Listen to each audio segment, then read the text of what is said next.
Mucho gusto, el doctor Javier Urbano, profesor investigador del Departamento de Estudios Internacionales de la Universidad Iberoamericana. Aquí, doctor Urbano, qué gusto saludarte, señor.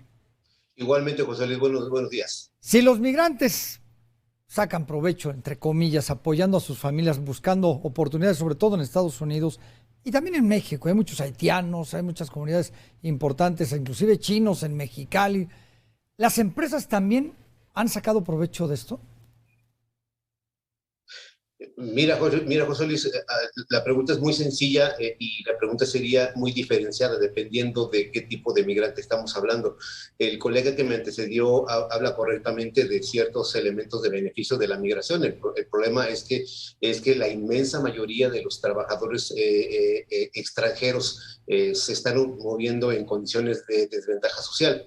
El grupo al que se refiere el colega se refiere a gentes que entran en condiciones mucho más fluidas, sin tensiones y que ciertamente no requieren mediación de la política pública, porque son gente que llegan con herramientas que les permiten competir incluso con ventaja comparativa con nacionales. Digo, el Mm. caso mexicano, estoy pensando en sudamericanos, por ejemplo, que llegan con un nivel de 4, 5, hasta 6 años de mayor instrucción, y eso evidentemente les da mayores habilidades y capacidades para integrarse a los mercados. Pero es un grupo muy pequeño, es un grupo residual. La Sí. gran mayoría de los trabajadores internacionales en la actualidad son personas que llegan con pocas posibilidades formales, legales, por la nacionalidad, no tienen acceso a una visa de trabajo y evidentemente sus propias urgencias le están empujando a integrarse a mercados desregulados, no están protegidos por la política pública y regularmente están mediados por enganchadores.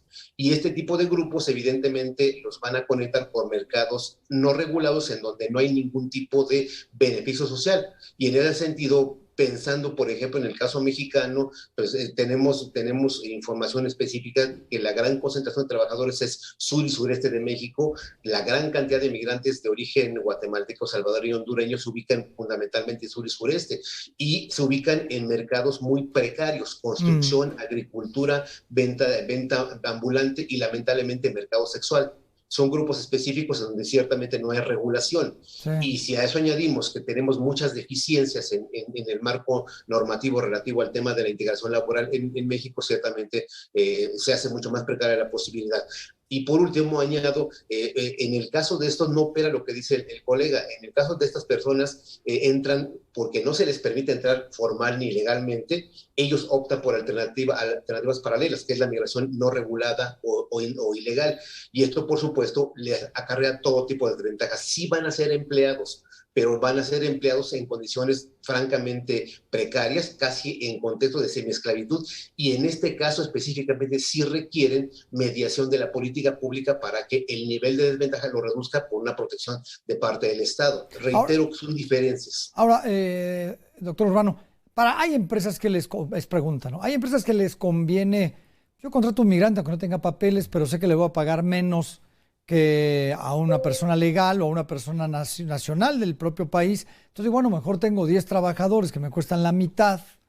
Yo veo cómo los justifico y de alguna manera también sacan provecho de esto, ¿no? Es mucho más económico y eso no se está castigando todavía con la dureza que debería de ser, ¿no? En lugar de tener los No, legales.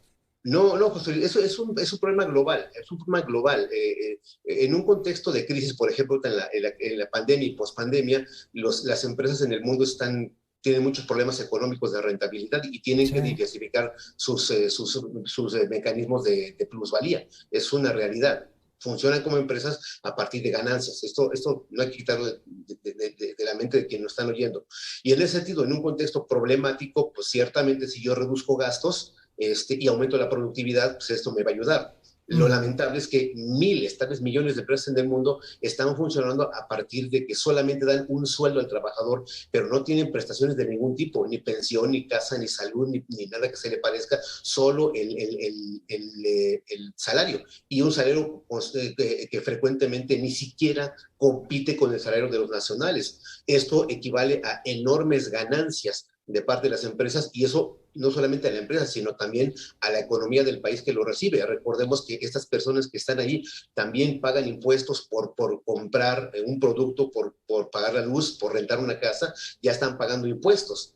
y evidentemente esos puestos nunca se les van a retornar, fundamentalmente porque su condición indocumentada les impide ser receptores de la política pública, porque no tienen un registro formal que les permita que esos impuestos que ya pagaron se les devuelvan en servicios. Es decir, están siendo explotados por los empresarios y también están beneficiando a la fiscalidad del Estado sin que eso retribuya en términos de beneficios para ellos. Es decir, hablamos de un escenario de altísima vulnerabilidad que le está rentabilizando a empresarios y al propio Estado. Claro.